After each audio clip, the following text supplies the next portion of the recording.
함께 공부할 하나님의 말씀은 고린도전서 10장 23절에서 11장 1절까지 말씀입니다. 오늘 저희들이 이제 읽은 고린도전서 10장의 마지막 이야기 또 11장 1절 11장 1절까지 왜 같이 본문을 끊었을까 하시는 분들도 계실 텐데, 사실은 여러분 원래 성경에는 이 장절 구별이 없습니다. 그래서 이제 사실 장절 구별을 해놓은 이유 중에 하나는 저희들이 빨리빨리 같이 말씀을 보기 위해서 이렇게 나누어져 있는 건데, 저는 문맥상 11장 1절까지 바울이 지금까지 10장부터 이야기해왔던, 사실은 8장부터 얘기해왔던 내용이죠. 우상의 재물을 먹는 문제, 이 문제가 고린도 교회에 참 중요한 이슈였는데, 그 문제를 바울이 어떻게 사도로서 지혜롭게 이야기하고 있는가, 이제 그 이야기의 대단원의 결론을 내는 오늘 이야기입니다. 그 소단락의 큰 결론이 되어지는데요.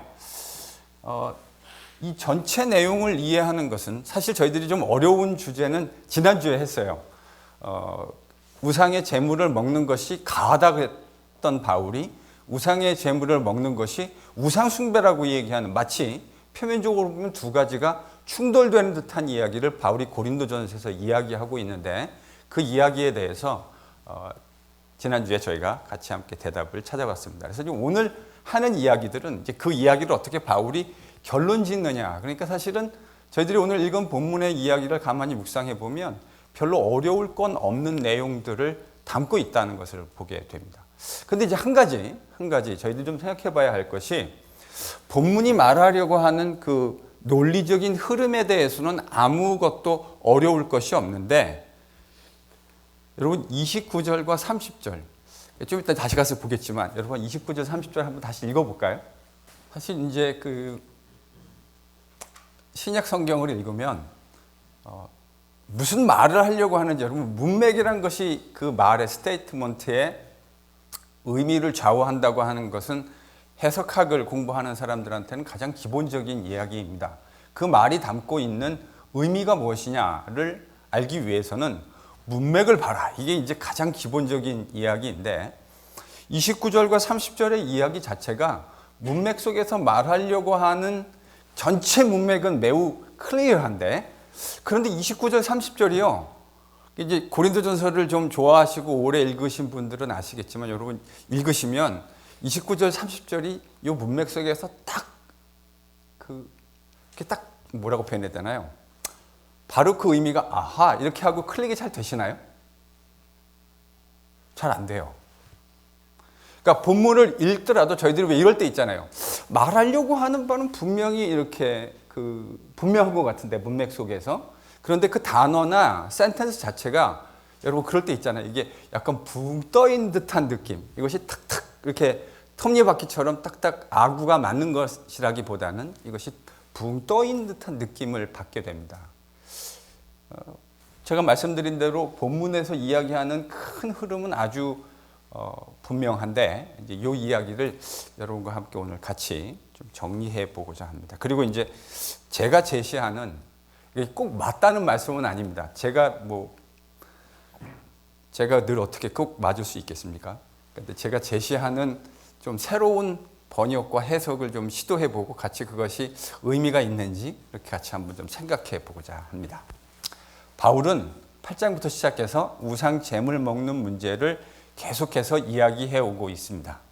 그리고 이제 11장 1절에 그 이야기를 마지막으로 바울은 이 소단락의 이제 결론을 내고, 11장 2절부터는 또 다른 주제로, 다음번부터 이제 그 다른 주제로 넘어가게 됩니다.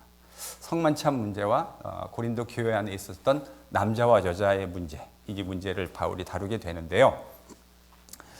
오늘 이 우상 먹는 문제와 관련돼서 사도 바울의 그 지혜의 조언에 함께 저희들이 귀를 기울여 보고, 이 말씀의 원리를 또 우리 삶에 어떻게 적용해 볼 수 있을까 함께 고민하는 그런 시간이 될 수 있기를 소망합니다.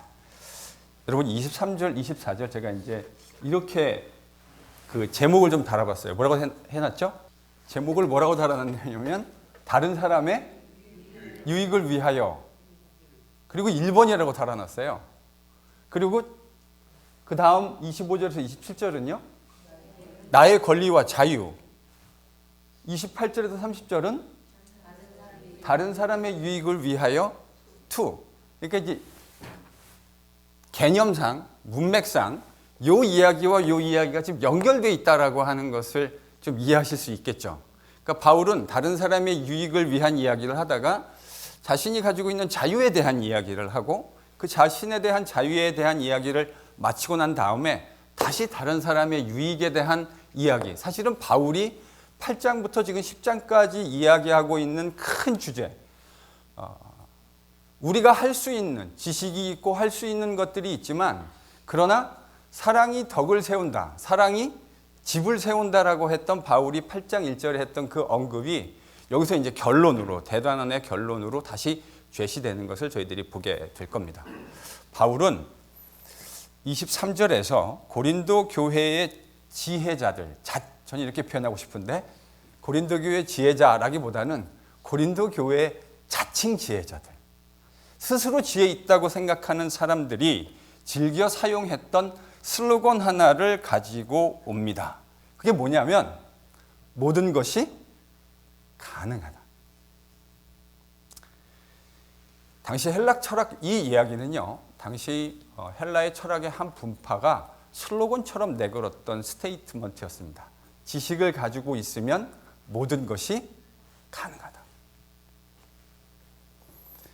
바울은 지금 그들 소위 고린도 교회의 자칭 지혜자들이 모든 것이 가능하다고 주장했던 그 슬로건을 인용하면서 자신의 이야기를 전개해 갑니다. 아까 말씀드린 대로 이 슬로건은 고린도 지역의 철학자들이 이야기했던 주장인 것으로 저희가 생각합니다. 바울은 이 자칭 지혜자라고 하는 사람들의, 전 좀 이렇게 표현하고 싶은데, 설익은 지혜 혹은 설익은 지식, 그것이 내포하고 있는 연약함과 한계를 고린도전서 10장에서 지적했습니다. 이방 신전에서 드려지는 제물을 먹는 것이 전혀 문제가 없다고 이야기했던 사람들, 그 사람들에게 바울은 그것이 뭐와 직접적으로 연결될 수 있다는 이야기를 했습니까?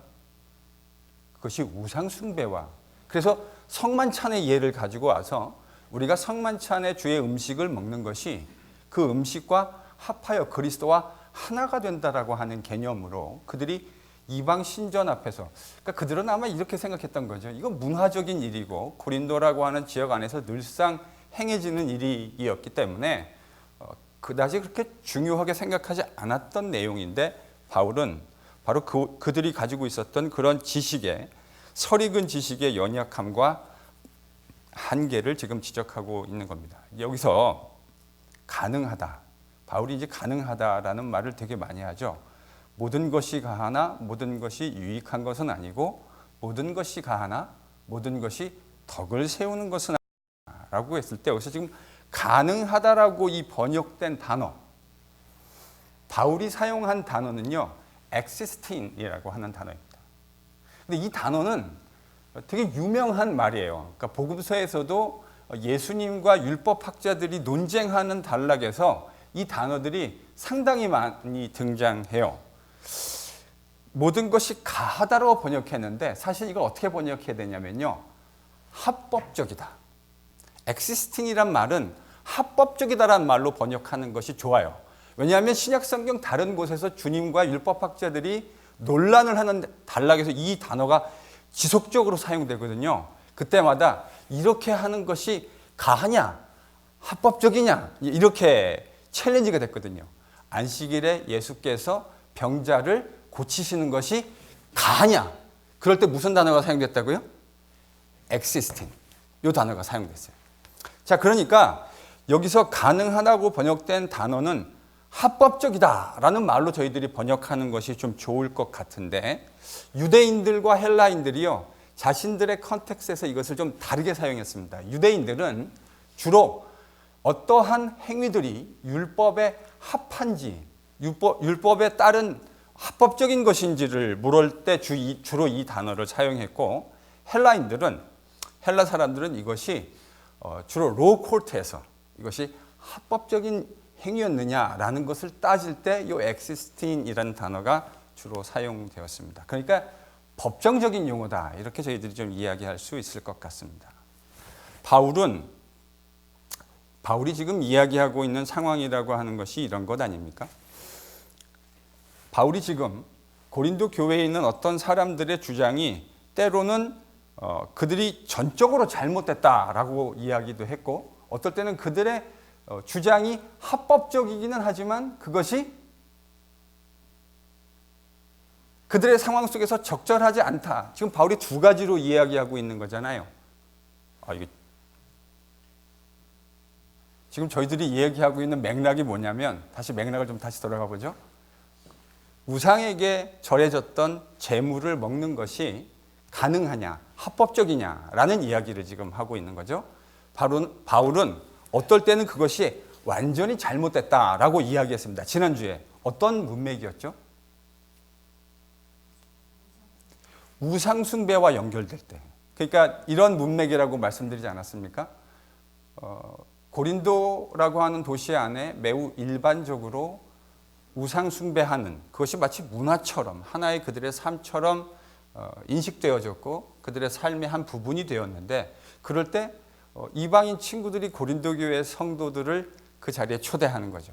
갔는데 보니까 우상 앞에 절해진 제물이 있고 그런 의식들이 수행되고 있고 그런 경우에 바울은 그것이 무엇이라고 규정했습니까?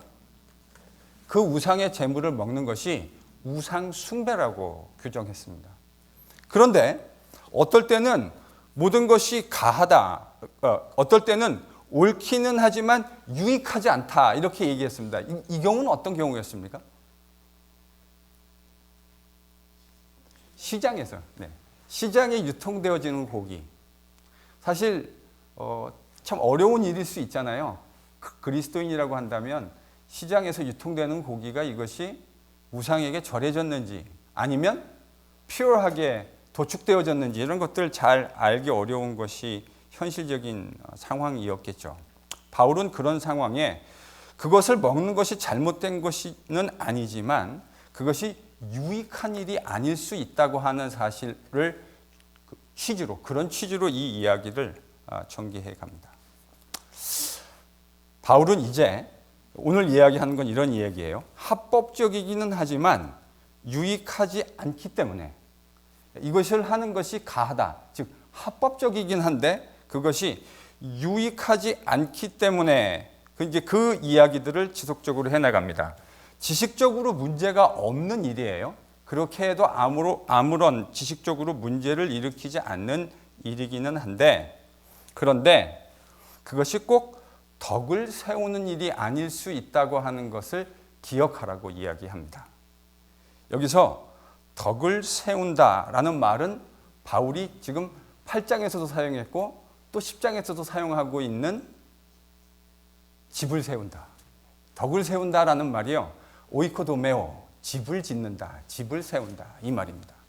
바울이 8장 1절에서도 사용했죠. 지식은 교만하게 하고 사랑은 덕을 세운다. 모든 것이 가해도, 즉 모든 것이 적법해도 아무런 과정과 법적인 것에 하자가 없다 하더라도 모든 것이 하나님의 집, 즉 교회를 세우는 것이 아닐 수 있다. 바울이 지금 이렇게 얘기하고 있는 거예요. 그게 법적으로 아무런 하자가 없고 아무런 문제가 없는 일이라 하더라도 그 일이 꼭 하나님의 집을 세우는 일이 아닐 수 있다고 하는 사실을 바울이 이야기하고 있는 겁니다. 참 저를 포함한 모든 그리스도인들이 마음에 새겨야 할 정말 귀한 하나님의 말씀이 아닐 수 없습니다. 그런 의미에서 지난주 우리 김문철 집사님이 기도를 하셨는데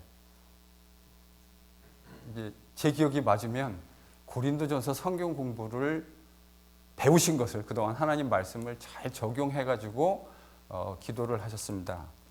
저에게 참 큰 울림이 되었습니다. 제가 그 기도를 들으면서 저것이 지금까지 성도들과 함께 공부했던 하나님의 말씀, 고린도전서가 얘기하고 있는 하나님의 말씀이구나 하는 생각을 하게 되었고요.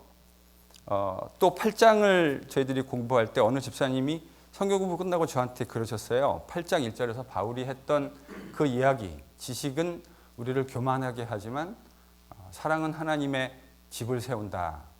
당신의 앞으로 인생에, 남은 인생의 좌우명과 같이 붙들어야 되겠다는 말씀으로 저에게 말씀해 주셨습니다. 저도 참 똑같은 마음을 가지게 됩니다. 지식은 우리를 부풀리게 만들죠. 내가 알고 있다고 하는 사실이 연약한 우리들을 우쭐하게 만들 수 있는데, 정말 하나님이 주시는 그 사랑은 하나님의 교회를 온전하게 세운다 하는 그 이야기, 참 저에게도 참 큰 울림이 되는 바울의 말씀이 아닐 수 없습니다. 교회, 제가 이제 오늘 이 말씀을 묵상하면서 저한테 참 제가 좀 참 많은 생각을 하고 살아가고 있거든요.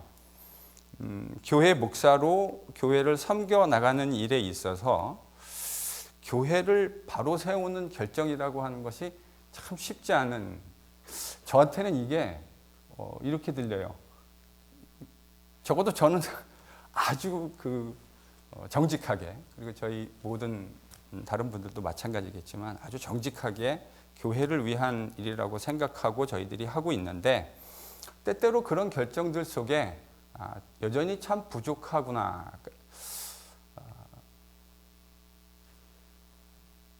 그러니까 마음만으로 다 되는 건 참 아닐 때가 많구나 하는 사실을 정말 주님의 이 말씀 앞에서 겸손하게 돌아보지 않을 수가 없습니다. 적법하지만 그러나 그것이 꼭 집을 세우는 것이 아닐 수 있다라는 사도 바울의 이 말씀이, 하나님의 말씀이 참 큰 울림이 돼서 저에게도 들립니다. 바울은 이 원리를 이렇게 표현했어요. 다른 사람의 유익을 구하라. 자신의 유익을 구하라라는 말이 아니라 다른 사람의 유익을 구하라는 말로 정의했습니다. 참 통렬하게 다가오는데요, 이 말씀이.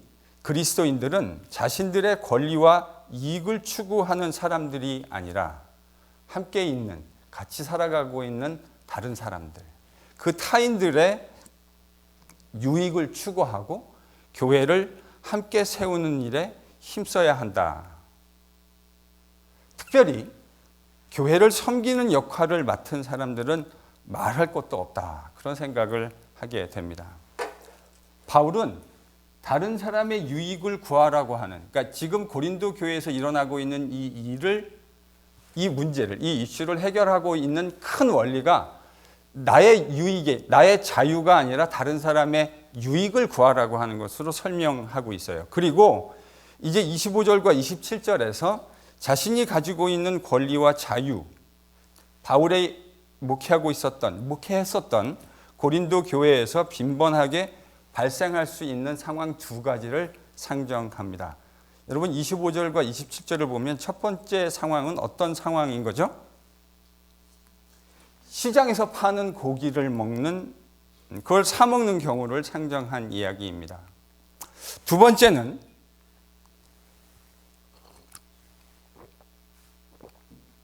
어떤 상황이죠?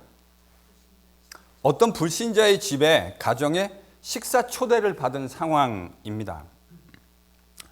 이럴 경우 바울은 시장에서 파는 음식과 불신자의 집에 초대되었을 때 제공되어진 음식을 어떻게 이야기하죠?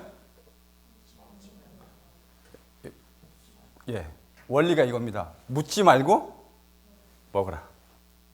여러분, 묻지 말고 먹으라라는 말의 의미, 이 안에 담겨 있는 함의는 무엇일까요? 가가지고 이것이 이방 우상들 앞에 절해야 짓던 음식입니까? 라고 물어보면 시장에서 그것을 파는 사람도 혹은 그들을 초대해 준 사람도 이 사실을 이야기할 수 있게 되겠죠. 그 사람의 행동을 어큐즈하려는 의도는 아니었겠지만 이 음식을 먹게 되는 고린도 교회 성도들의 행위에 대해서 이것이 가하냐 부적절하냐를 판단할 수 있는 상황이 될 수 있는 거죠. 그래서 바울은 이런 경우에 우상에게 제물로 바쳐졌던 고기인지 아닌지 뭐를 위해서요? 양심을 위해서 묻지 말고 먹으라. 여러분, 묻지 말고 드십시오.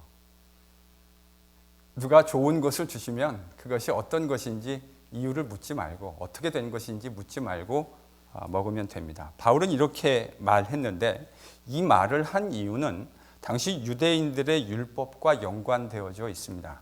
여러분, 유대인들은 우상에게 바쳐진 음식을 먹지 못하도록 율법이 규정해 놓고 있었어요.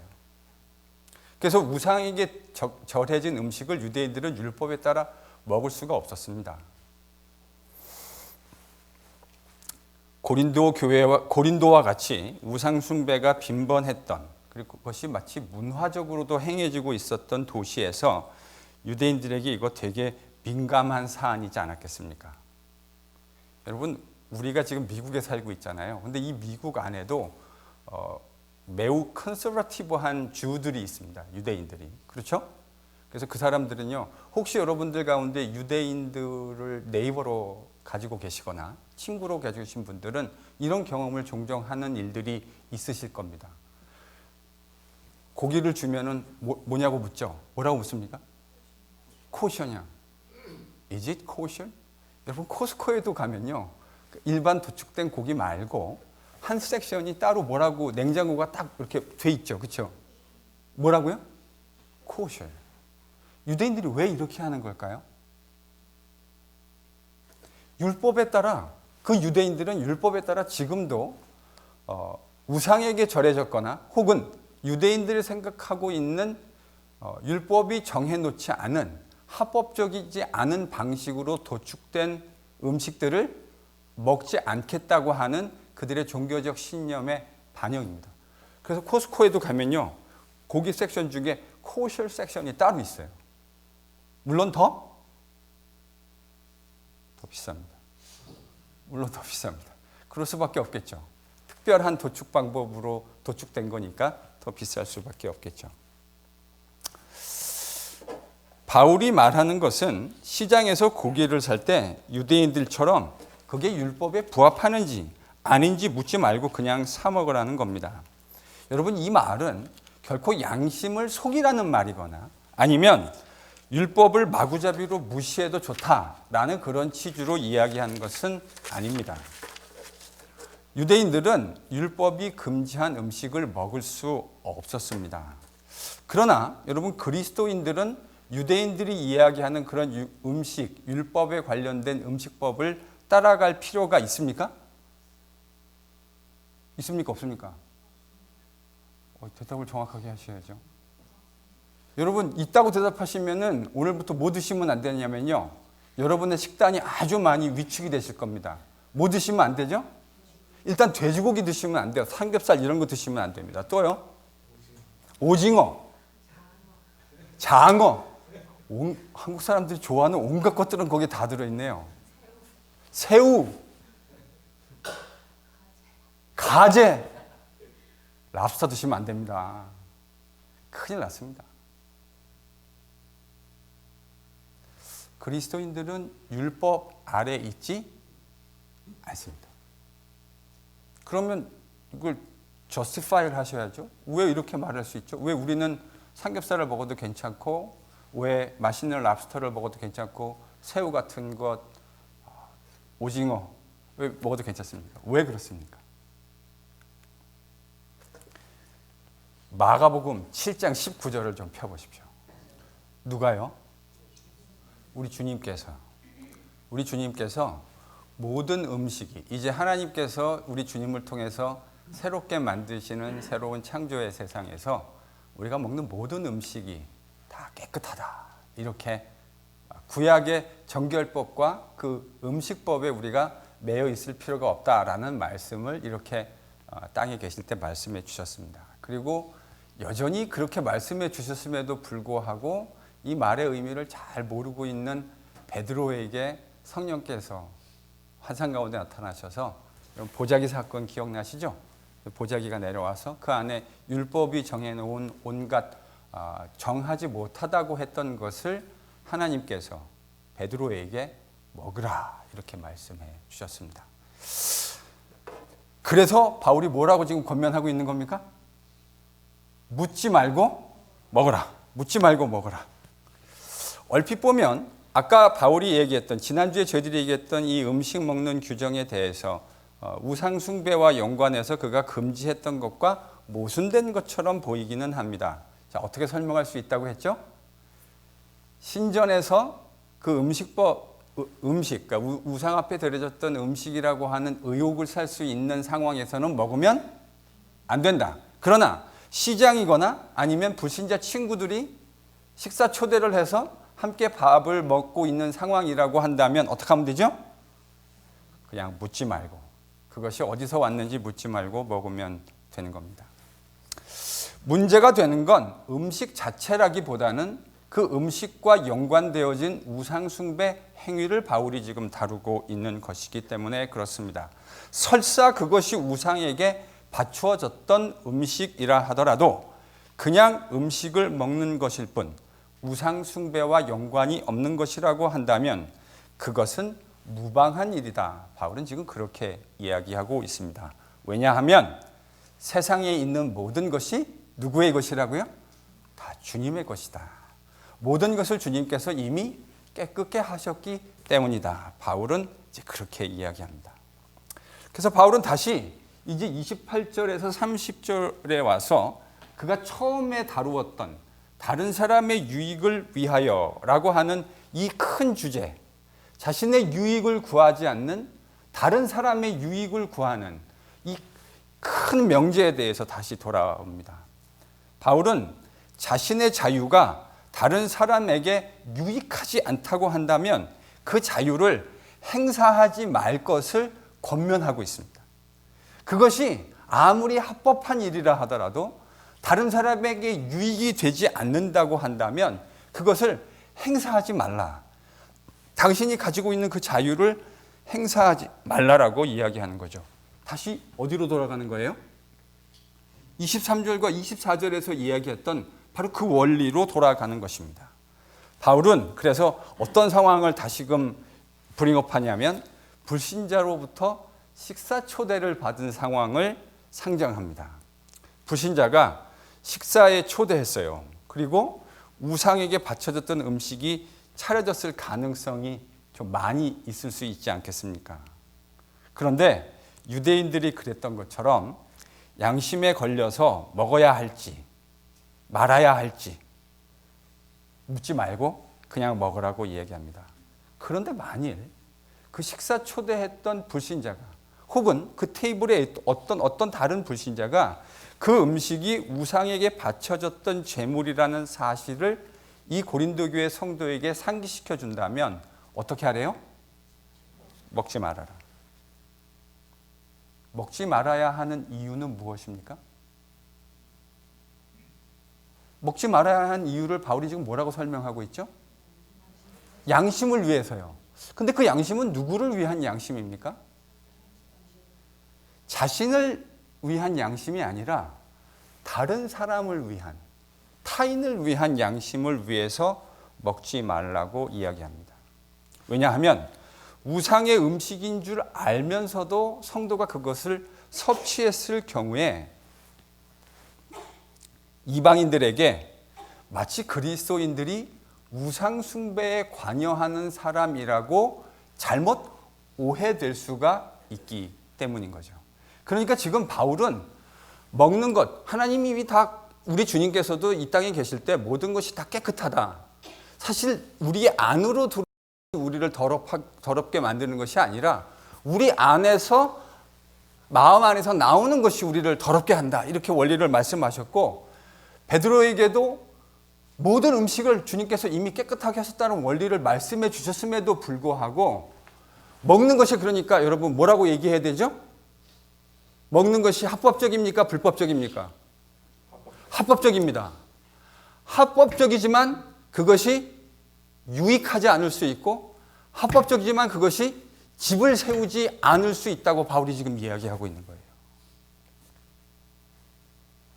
왜냐하면 자신들이 가지고 있는 지식으로 합법적이라고 생각했던 것이 자칫 잘못하면 다른 사람들에게 오해가 되어서 그것이 하나님의 교회를 세우기는커녕 오히려 교회를 무너뜨리는 일이 될 수도 있기 때문인 거죠.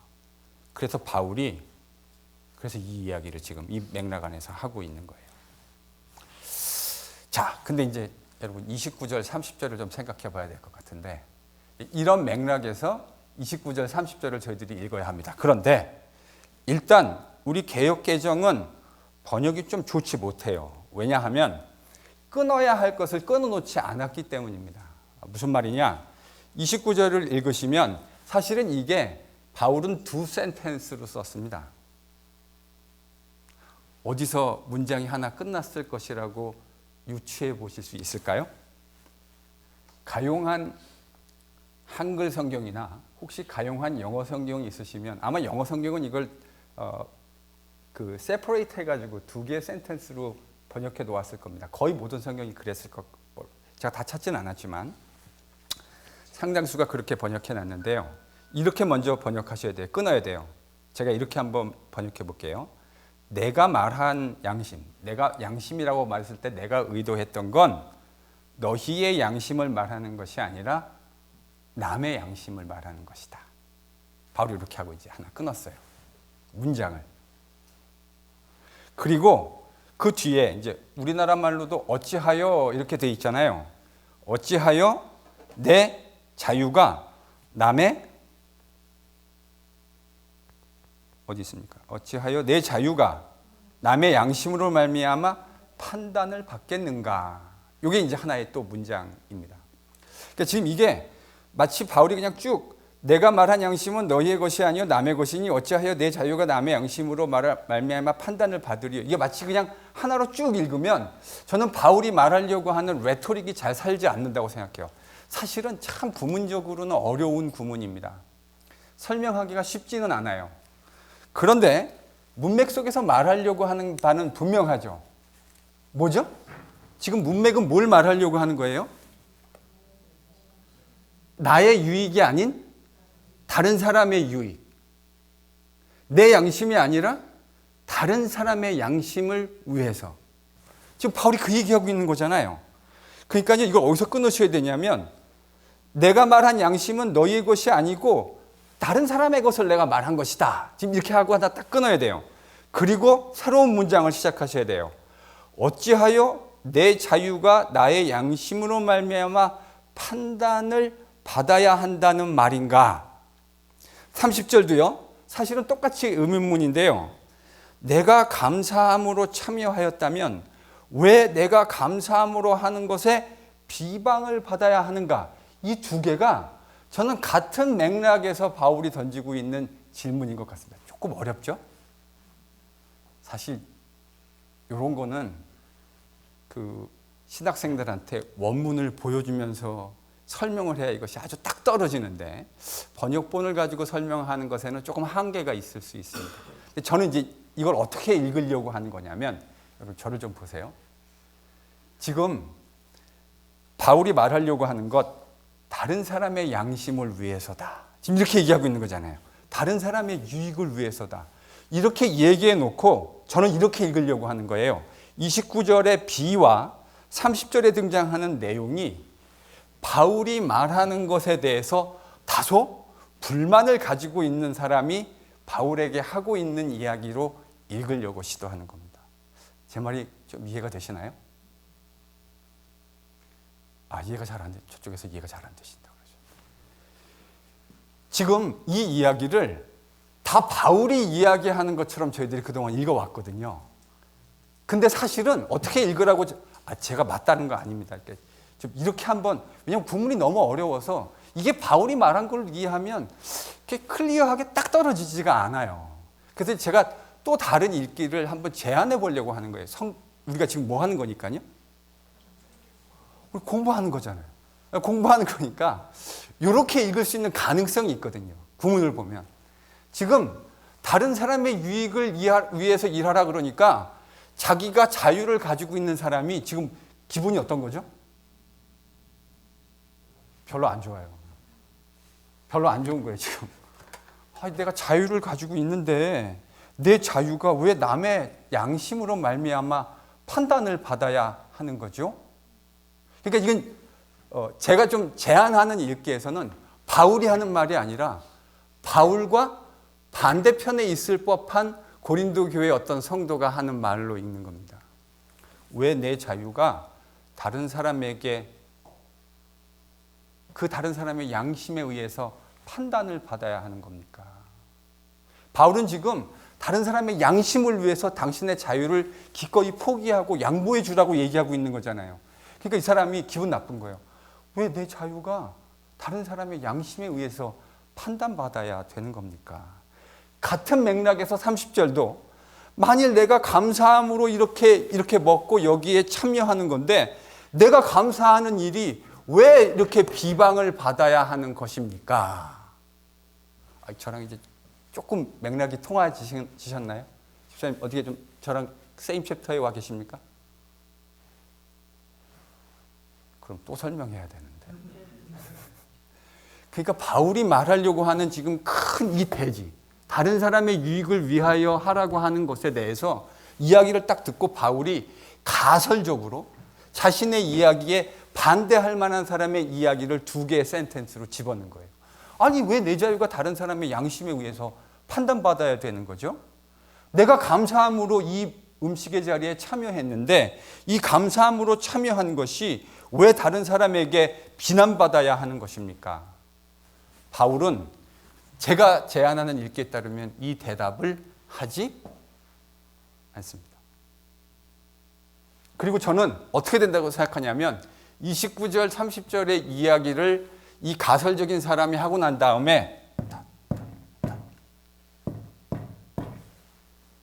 바울이 대답하지 않았어요. 저는 그렇게 썼을 것이라고 추측합니다. 거듭 말씀드리지만 제가 하는 게 맞다라는 건 아니에요. 왜냐하면 이 구문이 워낙 어려우니까. 이 구문이 참 어려운 구문 중에 하나거든요. 신약 성경에서. 말하려고 하는 전체의 플로는 별로 어렵지 않아요. 그러나 그 센텐스 자체가 이 안에서 말하려고 하는 바가 딱 떨어지지 않기 때문에 이제 이런 고민들을 다르게 읽어볼 수 있는 방법은 없을까 하는 고민들을 하게 되는 건데, 자 그러면 제가 뭐라 그랬냐면 왜 바울이 말하려고 하는 당신의 자유를 다른 형제의 유익을 위해서, 남을 위해서, 그들의 양심을 위해서 기꺼이 포기해라 이렇게 이야기했더니 지금 가설적인 사람이 뭐라고 컴플레인하는 거죠? 바울한테? 내 양심이 아니 내 자유가 왜 다른 사람의 양심에 의해서 판단받아야 합니까? 내가 기쁨으로 이 자리에 감사함으로 식사 자리에 참여했는데 내가 감사함으로 한 이야기가 왜 그들에게 뭘 받아야 된다고요? 왜 비방을 받아야 합니까? 여러분 사실 비방을 받아야 하는 단어가요, 블레스페메오라는 단어입니다. 영어 단어 뭐랑 비슷하죠? blaspheme. 이것이 왜 하나님을 모독하는 행위라고 사람들로 하여금 비방받아야 합니까? 바울이 이 대답에 대해서 저는 대답하고 있지 않다고 생각합니다. 왜일까요? 왜 대답하지 않는 거죠? 이미 대답했어요. 어디서요? 제가 그랬잖아요. 지금 이 이야기는 다시 어떤 이야기로 돌아가고 있는 거라고요? 23절, 24절에서. 바울이 23절, 24절에서 뭐라고 대답했죠? 바울이 그 이야기를 이미 했기 때문에 저는 이 이야기에 반대되는 사람들의 컴플레인을 이야기해 놓고 바울이 그 말을 종결짓지 않았을 것이라고 추측하고 해석합니다. 혹 본문을 읽으시다가 더 좋은 제안이 있으시면 저에게 꼭 좀 알려주십시오. 여기까지가 제가 할 수 있는 부족한 저의 한계입니다. 저는 이렇게 읽는 것이 이 본문을 잘 읽는 제 나름대로 제안을 하나 드린 거고요. 그런데 다시 말씀드리지만 이 이야기가 말하려고 하는 맥락 자체는 아주 클리어합니다. 나의 유익이 아닌 다른 사람의 유익, 다른 사람의 양심을 위해서 그렇게 하라. 이렇게 이야기한 바울은 8장부터 얘기했던 이 모든 이야기의 결론을 3가지로 정리합니다. 결론을 세 가지로 정리하는데 먼저 31절입니다. 함께 읽습니다. 시작.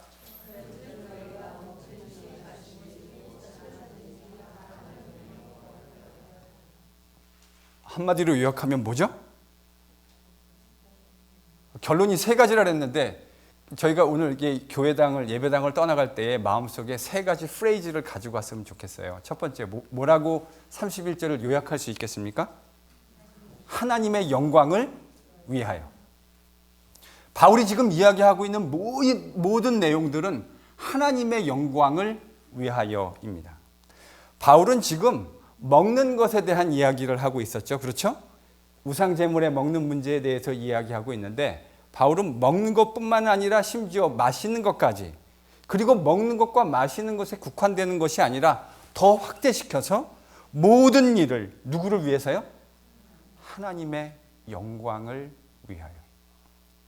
내가 지금 하고 있는 일이, 이 일이 적법하고 지식에 근거한 일이라 하더라도 과연 하나님께 영광이 되겠는가?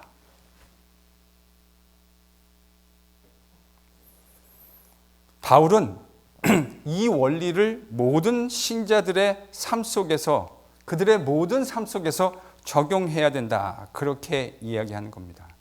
우리가 하는 모든 일들은 그것이 적법한 일이라 하더라도 existing, 하나님의 영광을 위해서 작동되지 않는다고 한다면 포기되어야 마땅합니다. 다른 사람의 유익을 위해서. 바울이 얘기하는 두 번째 결론은 32절, 33절입니다. 같이 함께 읽겠습니다. 32, 33절. 자, 두 번째 결론은 요약을 한다면 뭐라고 요약할 수 있을까요?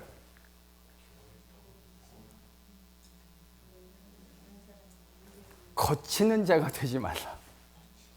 거치는 자가 되지 말라. 사실 바울이 이미 8장에서 했던 말입니다. 한 번 했죠. 어떤 문맥에서 거치는 자가 되지 말라고 얘기했습니까? 믿음이 연약한 자들을 위해서 거치는 자가 되지 말라. 바울이 그렇게 똑같은 단어를 그때 한번 사용했거든요. 근데 그 이야기를 지금 이 전체 8장, 9장, 10장을 다 요약하면서 바울이, 자, 첫 번째 원리 뭐라고요? 하나님의 영광을 위하여.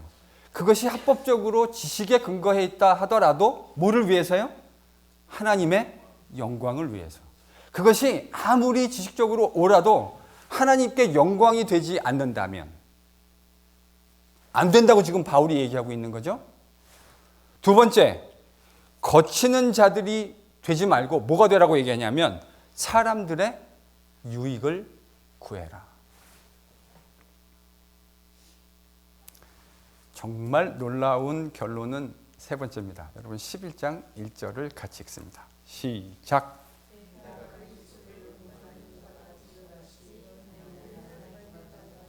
자, 세 번째 프레이즈. 자, 첫 번째는 하나님의 영광을 위해서. 두 번째는 거치는 자가 되지 말라. 셋째는요? 우리가 좀 이렇게 살짝 주저하게 되죠. 주저하게 안 되세요? 나를 본받는 자가 되라.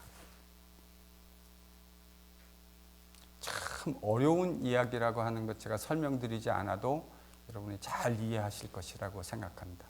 근데 바울이 지금 나를 본받는 자 되라. 10장에서 사도 바울은 자기 이야기를 좀 길게 했어요. 그 이유가 뭐냐면 다른 사람의 유익을 위해서 자신의 유익을 내려놓는 삶의 본보기로 자기의 이야기를 이야기했었다고요. 여러분, 이 이야기는요, 갈라디아서에서도 바울이 비슷한 어조로 이야기합니다. 지금 바울은 고린도 교회 성도들에게 누구를 본받는 자가 되라고 얘기하고 있어요? 나를 본받는 자 되십시오. 근데 앞에 요 모든 프레이즈를 컨트롤하는 또 다른 스테이트먼트가 하나가 있죠. 그게 뭐죠? 내가 그리스도를 본받는 자가 되려고 하는 바로 그 바울, 나. 바울의 일반적인 것을 본받으려고 하라고 말하는 게 아니에요, 지금 바울은. 바울은 내가 어떻게 해서든지, 내가 지식도 있고 하나님 말씀에 대한, 여러분 바울이 우리 주님으로부터, 하나님으로부터 얼마나 많은 신비한 지식을 많이 받았습니까? 그가 고린도 교회 성도들에게 얘기하잖아요. 내가 하나님께 받은 그 계시가 지극히 크다. 그것을 내가 말하기에, 감당하기에 너무나 큰 계시를 받았음에도 불구하고 바울이 그런 계시를 받은 사람이라고요. 그런데 그는 그의 삶의 모든 순간들마다 우리 주 예수 그리스도를 본받으려고 끊임없이 애썼어요. 고린도 교회 성도들과 비교했을 때 상대가 되지 않는 경건의 성숙도와 신비한 지식을 가지고 있는 사도였다고요. 그런데 그는 그 사람들 앞에서, 고린도 교회 성도들 앞에서 끊임없이 그리스도를 본받는 자의 삶을 살아가려고 노력했어요. 여러분, 만약에 바울이 이렇게 살았다고 하는 것이 고린도 교인들에게 설득력이 없었다고 한다면 바울이 이런 이야기를 할 수 있었을 것이라고 생각하십니까? 아니요.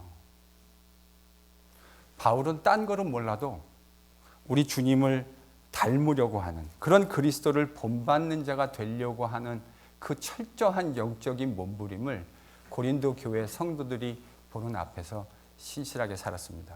그것을 너무나 잘 알고 있는 고린도 교회 성도들을 향해서 내가 우리 주님 그리스도를 본받으려고 했던 것처럼 여러분, 저를 본받는 사람이 되십시오. 우리가 이 이야기를 할 수 있는 성도들이 될 수 있으면 참 좋겠다 생각을 합니다. 한번 따라해 보실까요? 하나님의 영광을 위하여. 다시요. 하나님의 영광을 위하여. 거치는 자가 되지 말고 나를 본받는 자 되십시오.